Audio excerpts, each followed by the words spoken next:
Hello, and welcome to Wine with Wita, the podcast that is dedicated to engaging with health professionals and caregivers in meaningful discussions.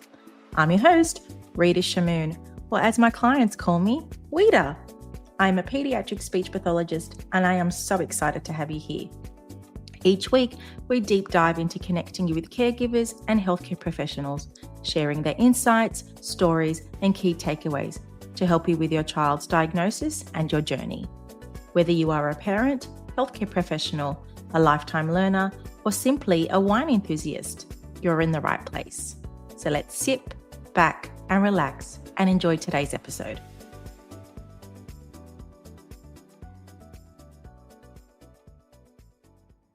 Hello, everybody. Welcome to an amazing episode of Wine with Wita.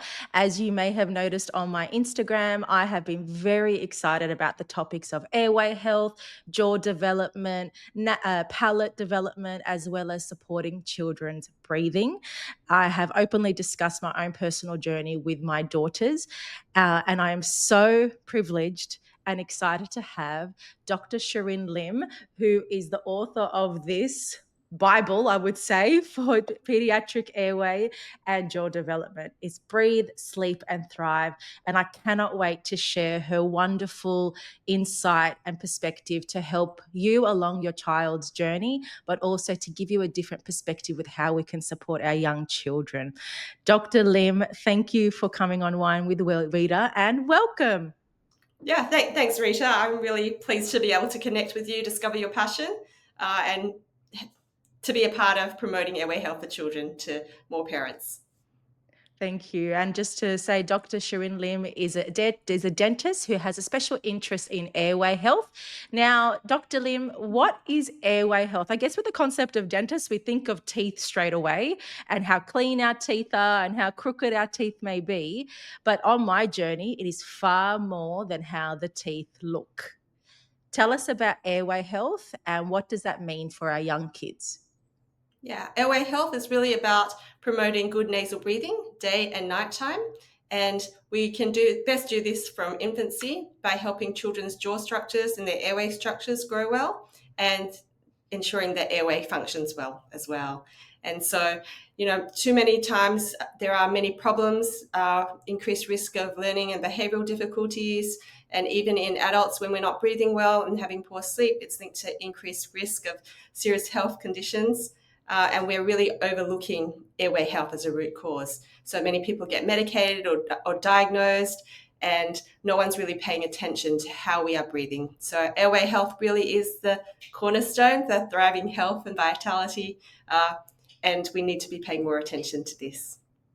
I love how you said the importance of recognizing this because so many children are getting diagnosed. Now, in my clinical practice, I've noticed an increased trend of children being diagnosed with ADHD and other learning difficulties. I'm not disregarding those from a developmental perspective, but in your opinion, how does breathing and airway health contribute to learning difficulties and challenges children may face?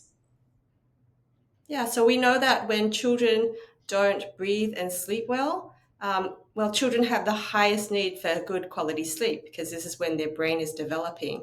And so there's a lot of research to support that when children snore, they have problems like obstructive sleep apnea, it's linked to increased risk of learning and behavioral difficulties. And so it could be linked to poor attention and concentration just from not having good quality sleep, or we also know that the research tells us that there is links to changes in the grey matter or deficits in grey matter, and that could also be playing a part in these problems. It's interesting how you mentioned snoring. Now, when I was a young mother and my youngest daughter was snoring, it was identified as, oh, she's so cute. Look how she's snoring, or look at her mouth, it's wide open. She must be so exhausted. Now, learning about this process, I've learned that snoring is not okay. Could you provide more insight as to is snoring appropriate? And if not, why is that the case? Yeah, so snoring is a sign that there is resistance to airflow, so that air is not flowing smoothly as it should be through our nose and down the back of our throat. And so whenever this is occurring, it is linked to unrestorative sleep. So it's sleep fragmentation. So we're not getting that deeper sleep that we need for, good memory, learning, and concentration in children. And is this linked to a child being a mouth breather as well? Yeah, generally speaking, if you are a mouth breather, like if you try to snore with your mouth open and Mhm. your mouth closed, you'll find that it's easier to snore with your mouth open. And so, Mm. yes, I think that when we breathe through our mouth, um, the airflow is not going to be as smooth and we will be more prone to snoring. And just to highlight, nose breathing is crucial, not mouth breathing. Is that right? Correct. Yeah, we really want Yeah. to see children breathe through their nose day and night. And could you give more insight as to why nose breathing is the optimal way for development and for good sleep? Yeah, there's a number of key reasons why nasal breathing is the best for us. Obviously, the nose is designed to properly warm, filter, and humidify the air before it enters into our body. So when we breathe through our nose, we're going to have decreased risk of respiratory infections, including ear infections. When we breathe through our nose and we have our mouth closed, we're going to get our most restorative sleep. And also, when we breathe through our nose and we have our lips sealed, our tongue is more likely to occupy, to fit in the roof of our mouth. And this provides the functional stimulus for the jaws to grow well. So, in general, if we close our mouth, have our tongue up, our jaws are going to grow wide and forward. And if we have our mouth open, we're going to have more narrow and recessed jaws because Mm. especially mouth breathing during sleep, we spend so much of our time sleeping. Those muscle forces that are associated with mouth breathing will have a big determinant on the way that the jaws grow, especially during childhood. If we recognize that the jaws grow the most in the first 6 years of life, we really need to pay the most attention to having closed mouth nasal breathing early on in childhood. All I could think of is the tongue is quite a heavy muscle. And if it's at the bottom of our jaw, it's putting that heavy pressure on the lower jaw and really not developing the top part of our mouth, which is the palate. Why is there a high prevalence of children with small jaw development? Or, in other words, their jaws are so small that their tongue cannot occupy the whole mouth? Yeah, really, the palate or the roof of our mouth, the Yeah. functional stimulus comes from the tongue, Okay. largely. So that tongue lightly suction to the roof of the mouth, it actually helps create a jaw that is actually the same size of the tongue. Um, Mm. and so, why are we getting more orthodontic problems? And that it is often related to the way that we're using our muscles. And, for instance, sorry, I've just gone a little bit off track here, but No, what I no, no, can say because I've is, got it's can I just make a disclaimer? yeah, This area of health is so there's so many factors that we need to consider. yeah, It's not black and white. And this is the thing on my journey. There's aspects such as the way my children eat, the type of diet they eat, epigenetics, their yeah, sleeping. So there's not one specific root of the difficulties that they're having. It's a multi-dimensional aspect. And so I guess this is why many parents have this confusion saying, hold on, I think they sleep properly. They didn't have tongue tie. I breastfed them, but still they're experiencing orthodontic mm, concerns. So it's so important that parents understand you need to understand the different pillars involved to then yes. make the best decision for your child. Yes, I guess overall, what I can say is that the way the jaws form is really influenced in a large way by how the muscles are working. So those Mm. muscles provide the stimulus for the jaw to grow. And so we know that, for instance, in the last few hundred years, there's been a rising prevalence, a steep increase in the risk of orthodontic problems or crowded teeth. And anthropologists who have studied this, they have linked it to the Industrial Revolution, where we had softer, more processed diets that didn't require as much chewing, so we're not using our muscles as much. The introduction of formulas and bottles and pacifiers, which actually alter the way that the mouth is working, as well as increased mouth breathing. So obviously that changes or alters the way that our tongue rests and the way that our muscles work. And this can be related to the indoor living and increased pollution, So all the things that are impacting jaw development are related to the way that the muscles are working. And the tongue It has a large role in providing that functional stimulus for the palate to develop, but then chewing and the good breastfeeding is really helpful for the lower jaw development in those first few years of life as well. mm.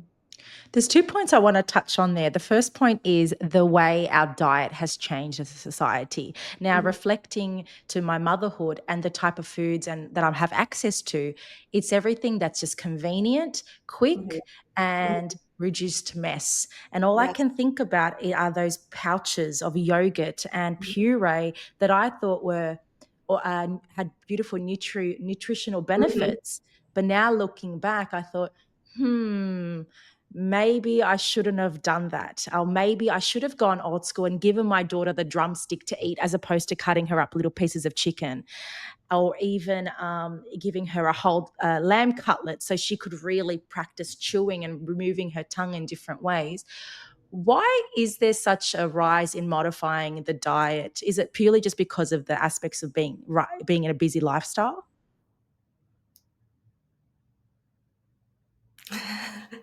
Yeah, definitely. Those pouch foods, as you said, they're very convenient. They come in an amazing array of gourmet flavors, etc. Yeah, But yeah, it's just convenient. People can get it on the go. We're so busy, and just yeah, I yeah. that's about Yeah, all I yeah, can yeah. Yeah, offer. that's all the aspect. You also mentioned the point of breastfeeding. Now, my daughter was had a tongue tie, and the hospital system were really resistant to releasing her tongue tie. However, with her weight loss and me having mastitis, I really advocated, well, I've got the supply, so can we encourage that? And my question is, why is there a decrease in breastfeeding when it comes to really just having the quick answer of formula feeding for kids? So why do the hospitals why is there an increased rate of more formula? Is it because it's just more, it's easier and the child will have the nutritional benefits too? Yeah, I think there's an under recognition of um, the mechanical benefits of breastfeeding. We all understand that it has many other benefits in terms of immunological benefits and all those other nutritional benefits, but we need to pay closer attention to the way that the mouth is working. So often, people with those issues like tongue tie, that people are told there's no pain, there is good weight gain. But what we're really not paying attention to a lot of the time is the mechanics. So for optimal latch, we want to have a deep latch. And for the most efficient transfer of milk, we need good tongue suction. So the tongue raising to the roof of the mouth, and as it drops, it creates suction, and that's how milk is transferred very efficiently. So a lot of the time, you can have a tongue tie which restricts normal suction and transfer of milk, but children can actually have a whole host of other symptoms associated with that, whether it be, poor transfer of milk and poor weight gain, or they can intake air and have a lot of gassiness and reflux-like symptoms, and can get Mm. misdiagnosed as reflux, and children are medicated without any real improvements. Or, yeah, so they can have Yeah, yeah. all these problems with it. But sometimes you can actually continue to breastfeed uh, without having too many symptoms. But children just start overusing other muscles. They may have a Mm. shallow latch, and they may overuse their lips and cheeks, and it starts Mm. the problem of altered swallowing and all the other progression of issues that occur down the track. And people aren't really paying attention to that type of problem that is occurring. We need to recognize that if we want things to grow well and work well, we need those optimal mechanics very early on in life. And there's Mm. really, truly an under recognition. Not enough people are trained in this, yet alone tongue tie, to be able Mm. to understand this problem. I guess for myself, I have to recognize there's a sense of privilege that I have the background information to swallowing and know what is an optimal swallow for my daughter's sake. What advice could you give young mums that are experiencing breastfeeding difficulties? Because there's always that guilt that they want to breastfeed, but their child is experiencing, like you said, reflux, wind, poor swallow, and sometimes weight loss. What tips could you give mums to say, I want to try this to ensure that at least eliminated all other options to help my child? Yeah, I think that to recognize the role of a lactation consultant, like an international board certified lactation consultant, they can really actually examine your child and how they're feeding and look at the mechanics. But even so, those professionals, there's actually quite a wide range of experience and expertise in tongue tie. So often in each city, there will be someone that is actually very experienced in tongue tie management. You want to look for someone like that who will be able to assess the oral function. It's not enough to say that there's no pain, no weight, good weight gain. We want someone to be able to assess that more thoroughly. And so I would recommend that, every new mum can consider this as an option because I've got two children. I thought that I had no problems breastfeeding. But now that I'm involved in this area, in retrospect, I can actually see both children have different compensation patterns that I didn't Mm. recognize. So sometimes getting that trained professional to have a look at things can be very helpful to know what to look for. Thank you for saying that in retrospect, despite all your professional knowledge, you also experienced the same challenges as many Mhm. mothers. And I have a similar experience that despite my daughter swallowing properly, I didn't recognize that she had a tongue thrust. Now, Mhm. could you please explain what is a tongue thrust and how does that impact jaw development and their orthodontics too? Yeah, so a tongue thrust is a lower tongue posture. So, really, the ideal place for the tongue to rest is in the roof of the mouth. In fact, the tip should rest on the end spot. So, where we say N, lifting up to the roof of the mouth, it shouldn't thrust forward. And the whole tongue should be lightly suctioned to the roof of the mouth. So, when we don't have that, it is a tongue thrust. When we have a lower tongue posture, this doesn't provide the functional stimulus for the jaw to develop properly. It does alter our swallowing, and then we also increase inward pressures of our lips and cheeks. So Yeah. that can also constrict the way that the jaws grow. But when our tongue doesn't work well and it sits low in the mouth, it actually means that it's not functioning as to help to keep the airway open during sleep as good as we can. So the bulk of the tongue is formed by the genioglossus muscle. This is recognized as the main upper airway dilator muscle, which keeps the throat open during sleep.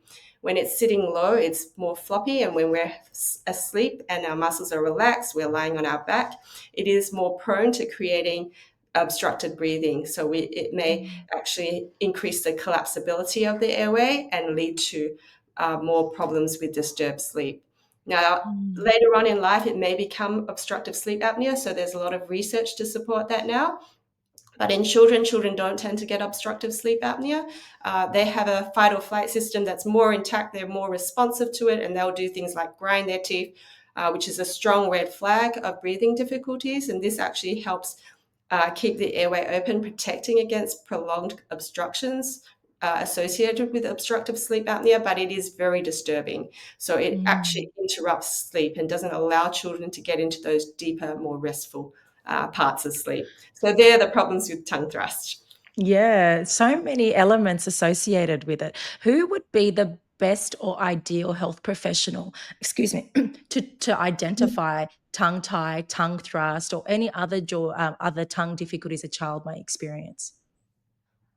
Yeah, I think myofunctional therapist, which can tend to be speech pathologist or dental professionals with extra training in the way that of how the muscles are supposed to be working, they can be a really good option. And to to to to look at how are they working? Is there any alterations, and how can it be improved? Yeah, and even I think even a speech pathologist, if they've got the extra training in orofacial myology, they can look into that too. Mhm. I When I did the orofacial myology course, they stressed the importance of a holistic team approach, and one aspect was consulting with an ENT to ensure that the child doesn't have any allergies which can impact their nose breathing. Let's talk about the role of an ENT and Mhm. how that can support a child as well as understanding the impact of enlarged adenoids and tonsils. Sure.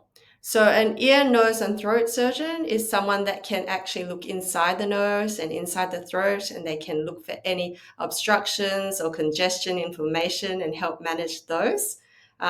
So, if there are enlarged adenoids and tonsils, these are lymphoid tissues that are enlarged inside the nose, behind the back of inside the throat, behind the back of the nose, and down further below. So, ENT, if they're quite large, they can actually be linked to, snoring and obstructive breathing as well. So an ENT surgeon can help manage them, and often they will offer adenotonsillectomy or a surgery to help remove these. So equally important as addressing the inside of the airway are dental professionals who can actually expand or advance the jaw structures to Mm, they form the outer borders of the airway. So the palate or the upper jaw being the floor of the nasal passages and the space for the tongue. And then that both jaws form the framework that supports that collapsible upper airway as well. So I think, a lot of the time when there is obstructed breathing, a lot of the time people think ENT, we need to go and see an ear, nose, and throat specialist. But we also know that that ENT surgery has never been proven to be curative for children. mm, So a lot of children will have persistent breathing after ENT surgery, or there'll be an improvement, very uh, quick. Children will change, their symptoms will improve, but then maybe down the track, a few months or a couple of years later, many of the symptoms will come back again. And a lot of that is because I perceive that enlarged adenoids and tonsils, they are a symptom of a breathing problem rather than not the actual root cause. And mm, we need to address, the disturbed breathing and address those airway structures from a jaw perspective to address the outer borders, as well as ensuring that the muscles of the throat and the tongue are working really well and restoring closed mouth nasal breathing. So the ultimate goal really is to get children to close their mouth and breathe through their nose. And we often need our myofunctional therapist colleagues to help with that as well, because sometimes it mm, becomes a habit and then children don't close their mouth. There is a tongue tie that prevents normal tongue to palate seal that we need for good nasal breathing. And so those things all need to be addressed. It's when we have an airway problem, a sleep disturbed breathing in children, it's a very multifactorial problem. And so ENTs are very important. Sometimes they can actually be the first person that can really clear out the airway and make everything else fall into place a lot easier. Um, mm, yeah, so in my practice, I tend to, where possible, if I can avoid ENT surgery, I mm, think that can be a better option. A lot of the time people will benefit from palate expansion. And as a good rule of thumb for the older children, if you can actually close your mouth and breathe through your nose for 3 minutes, e.g., with a paddle pop between the lips or some water held inside the mouth. Dr. Suresh Zagi, he is an ENT from the yeah, US. He's published a heard of paper him. He's great. to validate that if they can do this for 3 minutes, we should focus more on myofunctional therapy and other interventions before jumping into ENT surgery. So Mm, sometimes the younger children, the toddlers, and that it can be harder to do other interventions like orthodontic treatment. And rather than wait for them to be at a certain age to be able to do these, it can make sense to jump into the ENT surgery if they've got particularly obstructive tonsils or adenoids, because to leave them for a couple of years with obstructed breathing, that is quite damaging as well. We know that that's going to impact their brain development and how they function. We even know that, for instance, snoring and mouth breathing, there is research to support that 30 months of age is a really critical period of development. And even if children outgrow their symptoms of snoring and mouth breathing, it's linked to an increased risk of behavioral and difficulties and emotional difficulties by age 4 and by age 7. mm, So we know that there could be something that occurs that is more irreversible at that age. And so we have to weigh all these things into consideration in terms of shall we mm. wait, shall we not, when can we do other interventions? I love how you've mentioned the importance of early intervention. And now in speech pathology, we stress starting earlier has better outcomes for the child. And I Mhm. think in terms of jaw development and on the concepts that we're discussing today, it's about looking at the long-term impacts into a child, into an individual's adulthood that we can, would you call it prevent or even reduce the impact that they may experience in their adulthood? Yeah, I think we want to change that whole trajectory. So we Yeah, want to actually provide a healthier outcome for them. So we yeah. can't prevent absolutely everything, but we can always try to get children functioning as best as they can. And if we can get them growing in their jaw structures and faces as best as they can, then we're providing that optimal airway structure for them as well and Mm. their optimal airway function. In your book, you mentioned the difficulties adults experience because of the lifelong journey that they've been on of misdiagnosis, not the right support. What can we tell parents of the long term impacts for their child if they do not provide, if not the right interventions put in place for them now?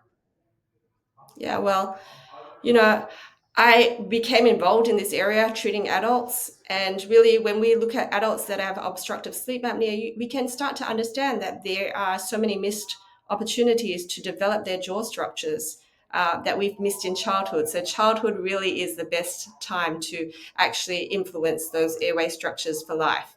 But also, when I see those adults, these are the adults that may have more poorer quality of life.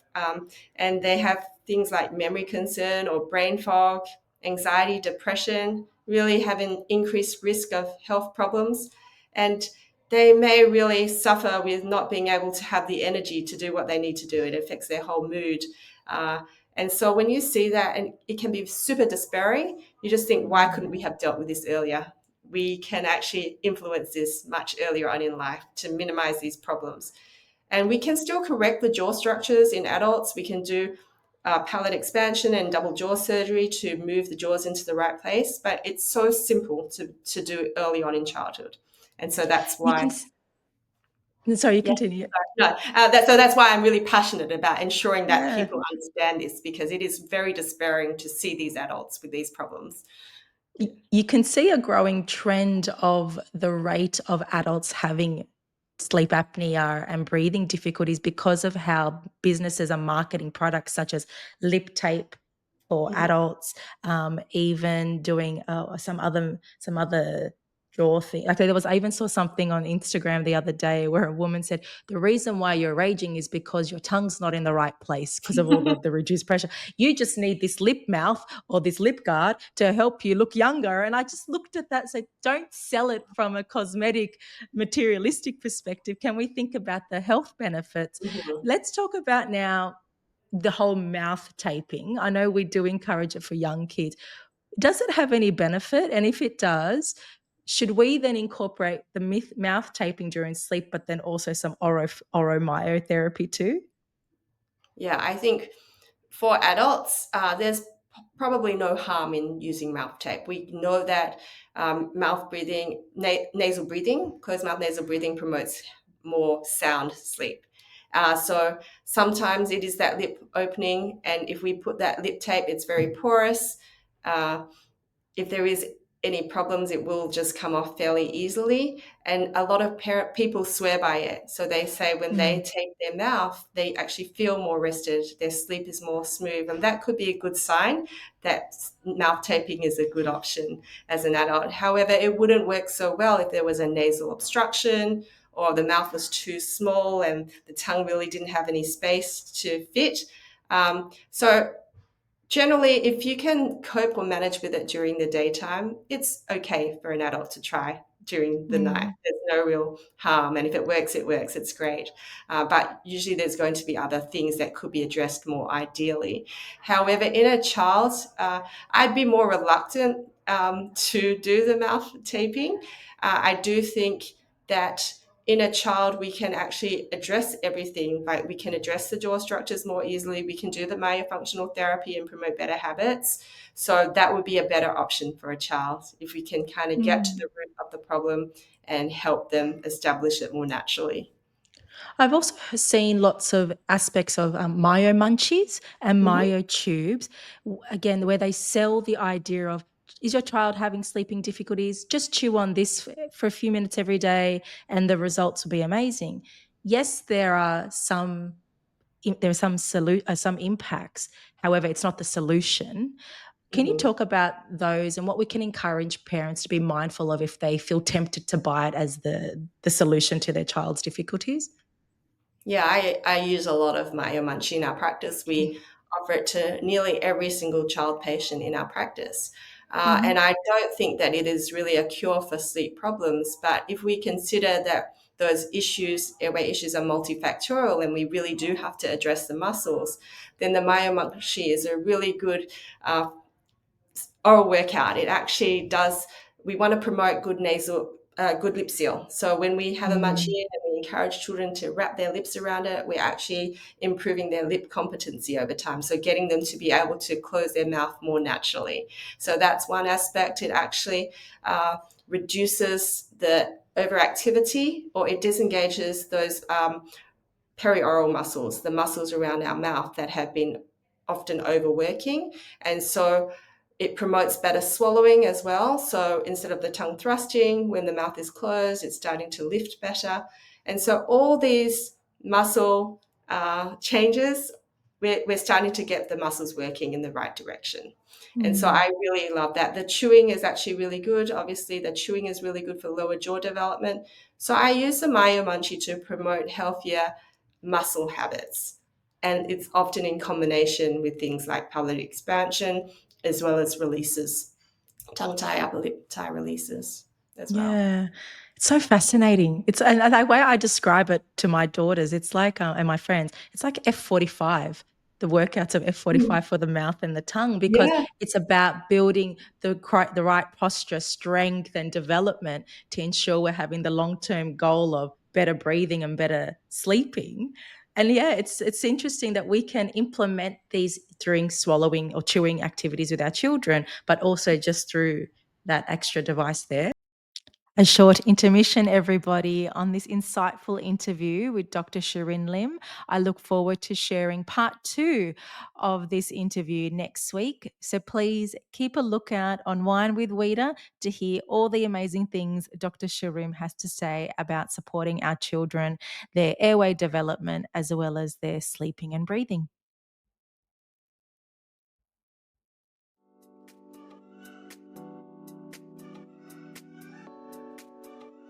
Thank you for tuning into another episode of Wine with Wita.